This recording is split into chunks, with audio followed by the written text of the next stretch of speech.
आज हम इस सिलसिले में बात करने जा रहे हैं कि 25/8/2021 को जम्मू कश्मीर के जितने भी आर्जी मुलाजमीन हैं, जितने भी डेली वेजर हैं, इनने एक स्ट्राइक रखी है, एक एहजाज रखा हुआ है 25/8/2021 को। तो इस सिलसिले में हम सलीम वानी हमारे साथ इस वक्त जुड़े हैं। इस सिलसिले में हम इनसे बात करना चाहेंगे कि आखिर क्या वजह है जो आप 25/8/2021 को एहजाज पे जा रहे हैं। सर, सबसे पहले आप बताइए 25/8/2021 को जो आपने एहजाज स्ट्राइक की जो कॉल दी है, इसके बारे में आप क्या कहना चाहेंगे? तो पहले तो मैं शुक्रिया आपके चैनल का करता हूं कि आप गरीब जनता के, गरीब डेली वेजरों की आवाज़ जो है आला अहदेदारों तक के आवाज़ हमारी पहुंचाते हो। मैं आपके लिए आपका इस चैनल का शुक्रिया अदा करता हूँ, थैंक्स करता हूँ। अपने डेली वेजरों की तरफ से आपके चैनलों का बहुत बहुत शुक्रिया करता हूँ कि आप इस गरीब डेली वेजर की आवाज़ जो है वो आला हुक्मरानों तक पहुँचाते हो।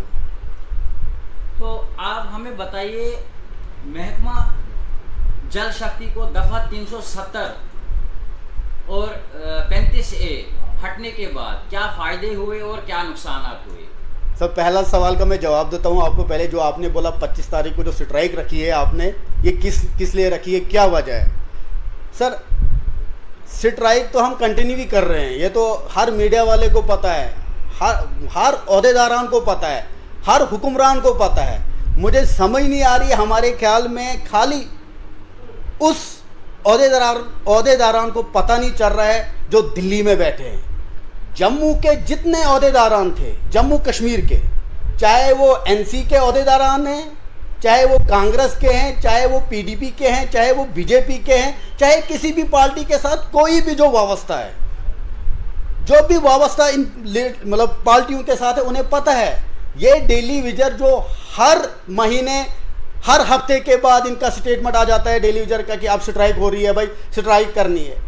अब मसला इस चीज़ का है, हमें समझ नहीं आ रही है कि या तो हमको ही बोलना नहीं आ रहा है, गवर्नमेंट के सामने अपनी बात नहीं, मतलब वो अच्छी तरह हम उनको वो रख नहीं पा रहे हैं गवर्नमेंट के सामने अच्छी तरह ये बात कि उनको ये समझ आए कि ये डेली वेजर क्यों सड़क पे है, ये डेली वेजर क्यों स्ट्राइक करता है, ये डेली वेजर इस वक्त क्यों सुसाइड कर रहा है, ये डेली वेजर क्यों इस वक्त रो रहा है, इनके बच्चे क्यों सड़क पे आ रहे हैं, इनके माँ बाप क्यों सड़क पे आ रहे हैं। आपने सुना होगा मैक्सिमम आज सुसाइड हो रहे हैं। 2-3-4 दिन पहले एक सुसाइड हुआ, बिजली के महकमे में एक लड़का था, डेली वेजर था, सुसाइड किया। अच्छा, कश्मीर में 2 दिन पहले ये हादसा हो गया, दूसरा हादसा हो गया। मैक्सिमम होते रहे हैं ये हादसे, पुंछ में हुए। लेकिन हमें ही समझ नहीं आ रही है कि इतना क्या गुनाह किया है डेली वेजरों ने, इतना क्या किया है। जब 94 में यहाँ पर मिलिटेंसी उरूज पे थी, उस वक़्त हम ही लोग, हम डेली वेजर, जिनको इस वक़्त यहाँ के बीजेपी के लीडर साहिबान ये कहते हैं कि ये अनपढ़ लोग हैं, ये जाहिल लोग हैं, ये बैकडोर एंट्री है, या ये कुछ और हैं, ये कांग्रेस ने लगाए या पीडीपी ने लगाए या एनसी ने लगाए। लेकिन मुझे ये समझ नहीं आ रही है, अब हम इनके सामने ये कैसे एक्सप्लेन करेंगे कि अगर बीजेपी इस वक्त ये बता रही है, बीजेपी के लीडर अगर इस वक्त ये बता रहे हैं कि ये लोग अनपढ़ हैं, ये जाहिल हैं, ये बैकडोर एंट्री है। आप मुझको ये चीज़ बताओ, मैक्सिमम आपने कवरेज किए हैं डेली वेजरों के मसले, आपने कवरेज किए हैं, अपने चैनलों पे उठाए हैं मसले। आप जम्मू चैनलों के मतलब बात सुनो, वहाँ पर ये चल रहा है। ओ यार, डेली वेजर जो है इस वक्त, जो डेली वेजर की टोटल तादाद है, वो तादाद जो है वो है लगभग 60,990 जो गवर्नमेंट ने एक्सेप्ट किए हैं। आप मुझको बताओ, जब पीडीपी और बीजेपी की सरकार आई, हमारे ही लीडर, ये हम ये नहीं कहते कि गवर्नमेंट ने कहा, हमारे ही लीडर, क्योंकि देखो हर, जैसे एनसी और कांग्रेस है, अपोजिट में है ना कांग्रेस, ठीक, इसी तरह जो यूनियन है इसमें भी अपोजिट लीडर होते हैं, ठीक। अब कुछ लीडरों ने करनी होती है लीडरी, खाली लीडरी, उन्होंने इलेक्शन लड़ना होता, उन्होंने अपने आप को हाईलाइट करना होता है। उन्होंने एक नारा दे दिया कि 1,20,000 डेली वेजर है। भाई, गवर्नमेंट पागल हो गई, 1,20,000 है, मतलब हुआ ना। आप सुन रहे, मेरे कहने का मतलब क्या है कि 1,20,000 किसने पहुंचा है? हम में बीच में मेरा एक आपसे सवाल रहेगा, जम्मू कश्मीर में कितने डेली वेजर हैं ऑल ओवर? मैं वही कह रहा हूं, पूरा कैरियर खत्म हो गया, 25 साल हो गए हमको भी अब, ठीक, हमारा तो पूरा जिंदगी तबाह हो गई। अगर वो नया नया लड़का था, लीडर था, अगर उसने सियासी पार्टी ज्वाइन की, अच्छी बात है भाई, वहां पर तो उसका कैरियर बन जाएगा ना, जैसे हमारे फारूक अब्दुल्ला साहब का है, महबूबा मुफ्ती साहब का है, हमारे बीजेपी के लीडरों का है, जिनको चलना नहीं आता था, जो जिन लोगों को बात करनी नहीं आती है, तो वो भी यही फायदा उठा ले, क्योंकि बातें करना उसको भी आ रहा है ना, झूठ बोलना उसको भी आ रहा है, क्योंकि उसने भी तो डेली विजन को यही बोला था कि मैं आपका मसला हल करूंगा। हमें क्या पता था कि वो हमारा मसला हल की जगह हम मतलब 61,000 की जगह वही लीडर एक टाइम ये बोलेगा कि 1,20,000 हैं। आज वही लीडर ये कहता है कि अब मैं सियासत ज्वाइन करने जा रहा हूं, मैं आपका मसला हल करूंगा। मेरा सवाल उससे भी रहेगा, उस लीडर से भी रहेगा कि खुदा के लिए ये झूठ बोलना बंद करो। आपके जैसे लीडरों ने ही हम डेली विजनों का खून पिया है।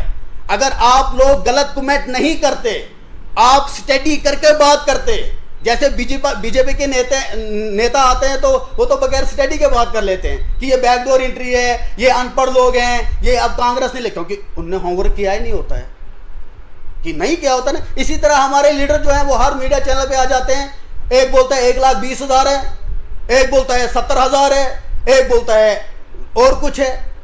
मैं आपके मीडिया के थ्रू ये कहना चाहता हूं अपने उन लीडरों को भी, आप लीडरी करो लेकिन झूठ मत बोलो।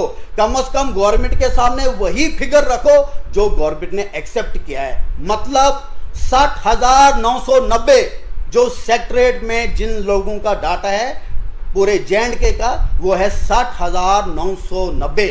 जनाब इतने डेली विजर हैं जनाब। मैं आपके चैनल के थ्रू गवर्नमेंट से ये रिक्वेस्ट करता हूं, हाथ जोड़ के विनती करता हूं कि क्यों गरीब लोगों को आप सड़क पे ला रहे हो, क्यों आप हमारे साथ इतना जुल्म कर रहे हो कि अब हमारी हिम्मत ही नहीं है सड़क पे आने की। अब अगर आप हमारी स्ट्राइक अब अगर हम चालू करें तो जनाब ये हमारी स्ट्राइक जो होगी लास्ट स्ट्राइक होगी। उसके बाद जो है या तो वो आर या पार, फिर जिसने इलेक्शन लड़ना होगा वो इलेक्शन लड़ेगा, तो जिसने फिर वो टाइम देखना होगा वो देख लेगा। मुझको नहीं लगता है कि यहाँ पर कोई इलेक्शन होगा। कि कहाँ पर इलेक्शन होगा, किस जगह पे? आपको क्या लग रहा है कि यहाँ पर हालात ही उस किस्म की नहीं है? ठीक है, इस वक्त इतना ऊपर से प्रेशर है, यहाँ पर बात ही बाहर नहीं जा रही है J&K की। ठीक, अगर J&K की बात दिल्ली तक जाती फिर डेली विजन 25 तारीख स्ट्राइक करने के लिए फिर तैयार नहीं होता। ये खाली जम्मू की बात नहीं है, ये कश्मीर की बात भी है, ये पूरे जम्मू कश्मीर की बात है जो ये 25 तारीख इकट्ठा प्रोग्राम करने जा रहे हैं। ठीक, तो अब हम क्या बोल सकते हैं? हम तो यही कहेंगे कि आपके चैनल के थ्रू अपने गवर्नर साहब से यही रिक्वेस्ट करेंगे कि जनाब हमारा जो ये डेली विजन का मसला है वो जल्द से जल्द हल किया जाए। और आप बोलते हो 35 है और 370, 35 और 370, हमने सुना है 35 और 370 अगर दूसरी जगह पर यूटी हैं, वहां पर अगर मिनिमम वेजेस एक्ट लागू किया गया है, आप मुझको ये चीज बताओ कौन सा 35 से खत्म किया, कौन सा 370 खत्म किया, कौन सा जम्मू कश्मीर यूटी बन गई? अगर जम्मू कश्मीर में 370 35 से खत्म किया है, फिर यहाँ पर मिनिमम वेजेस एक्ट भी लागू होना चाहिए था। अगर पंजाब में है, दिल्ली में है, यूपी में है, तो यहाँ पर भी लगना चाहिए था। बड़े अफसोस से कहना पड़ता है, हमारे मोदी जी बोलते हैं, अमित शाह साहब बोलते हैं कि हमने यहाँ पर 35 से ख़त्म किया भाई, अब जम्मू कश्मीर की तरक्की होगी भाई। मोदी साहब कहते हैं, उसने 15 अगस्त के दिन मोदी साहब ने यह बोल दिया कि हमने 370 को ख़त्म किया।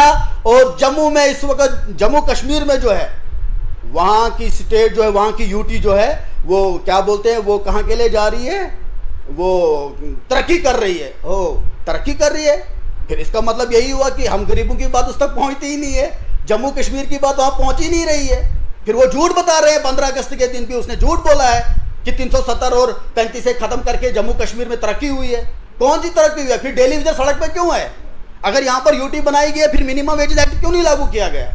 मैं आपके चैनल के माध्यम से यही कहना चाहता हूं अपने प्राइम मिनिस्टर साहब को, वहां तक ये वीडियो पहुंचना चाहिए कि आपको गलत इंफॉर्मेशन जम्मू कश्मीर की दी जाती है कि जम्मू कश्मीर में अमन है। अगर जम्मू कश्मीर में अमन है, फिर 370 यहां पर अगर खत्म किया या 35 से खत्म किया, फिर यहां पर हम डेली विजनों को अभी भी सड़कों पे क्यों आना पड़ता है अपने मसले के लिए? मोदी जी, आपने कहा था लड़की पढ़ाओ लड़की बचाओ, ना हमारी लड़कियां कोविड में पढ़ रही हैं, हम ना उनको खाना दे रहे हैं। अलबत्ता एक काम आपके लीडरों ने बहुत ज़बरदस्त किया। क्या किया कि जितना फसाद पहले हम सुनते थे बाहर की कंट्रियों में, वो फसाद आज हमारे जम्मू कश्मीर में स्टेट में होता है। ऐसे ऐसे कांड होते हैं जिनको हम तस्वुर में भी नहीं सोच सकते थे कि हमारे वो वैसे कांड यहाँ पर हो सकते हैं।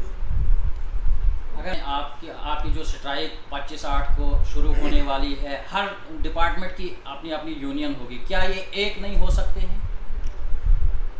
सर एक तो हो सकते हैं, ये बात नहीं कि नहीं हो सकते हैं, लेकिन सवाल ये चीज़ है कि देखो क्या होता है कि हर डिपार्टमेंट की अपनी अपनी यूनियन होती है। ठीक, अगर मुझको कोई पूछेगा कि आप किस डिपार्टमेंट से ताल्लुक़ रखते हैं, मैं यही कहूँगा मैं पीएचई से ताल्लुक़ रखता हूँ। ठीक, अगर मैं पीएचई से ताल्लुक़ रखता हूँ तो जनाब हमारे यहाँ जो इस वक्त यूनियनें हैं पीएचई की, हमने पहले सुना था और आज भी देखते हैं कि वो यूनियनें 3-4 आदमी चलाते थे। उसमें हमारे थे सुभाष वर्मा जी, बख्शी सिंह जी, शिव कुमार जी, मतलब ये 3 आदमी जो हैं पीएचई की एसोसिएशन चलाते थे। उसके बाद बड़े लीडर आ गए, अपनी अपनी यूनियनें बनाई, लेकिन इसी वजह से इसकी वजह से भी हमारे यहाँ प्रॉब्लम आ रही है।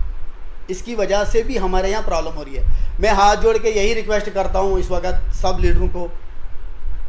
मैं अगर इस वक्त आल डिपार्टमेंटों की ये कॉल आई है, चलो ठीक है, अच्छी बात है, आल डिपार्टमेंटों की कॉल आई है तो सबों को इसमें हिस्सा लेना चाहिए था।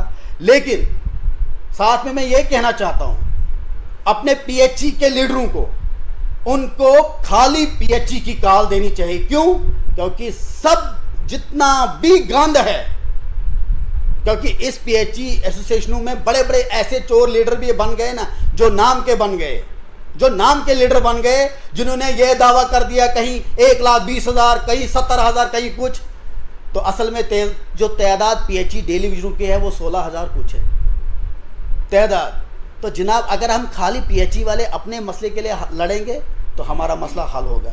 मैं तमाम उन अपनी लीडरशिप को ये कहना चाहता हूँ कि सबको एक प्लेटफार्म पे आकर लड़ना चाहिए, खास करके पीएचई के लीडरों को और पीएचई के लड़कों को। मैं किसी आल डिपार्टमेंट की बात नहीं कर रहा हूँ इस वक्त, खाली पीएचई की बात कर रहा हूँ। उनको एक प्लेटफार्म पे आकर अपने मसले को हल कराना चाहिए था, अपने मसले को वो क्या बोलते हैं सड़क पे लाना चाहिए था, और अहदेदारों तक, बड़े अहदेदारों तक वो सामने रखकर उनको अच्छी तरह एक्सप्लेन करके उनको ये बोलना चाहिए था कि पीएचई में जो तादाद है वो 16,000 कुछ है। तो जनाब हम यही चाहते हैं कि आपके चैनल के माध्यम से कि हमारी जो डिमांड्स है, हमारी कोई इतनी बड़ी डिमांड नहीं है। डेली विजन जो तनख्वाह पकड़ता है, अगर वो इस वक्त परमानेंट हो जाता है 20,000 से ऊपर नहीं जाएगा। 20,000 से ऊपर जो ये 4th क्लास मुलाजिम जो होता है 20-25,000 से ऊपर नहीं जाता है। आप मुझको ये चीज़ बताओ, इस वक्त 40 रुपये दूध किलो है, ठीक, तेल 200 रुपये किलो है, ठीक।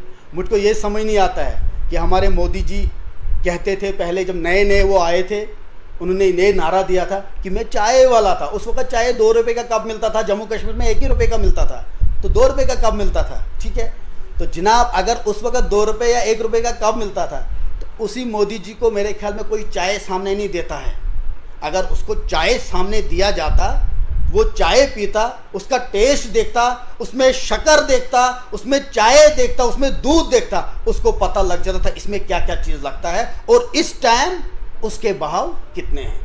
या तो वो मेरे ख्याल में चाय पीता ही नहीं है, या तो उसको कोई देखता ही नहीं है, देता ही नहीं है सामने। मैं उनसे यही रिक्वेस्ट करता हूँ कि आप एक छोटे तबके से इतने बड़े ओहदे पे पहुँचे हो, तो जनाब आपके पास डेली विजनों के बारे में कोई बात नहीं पहुँचती है।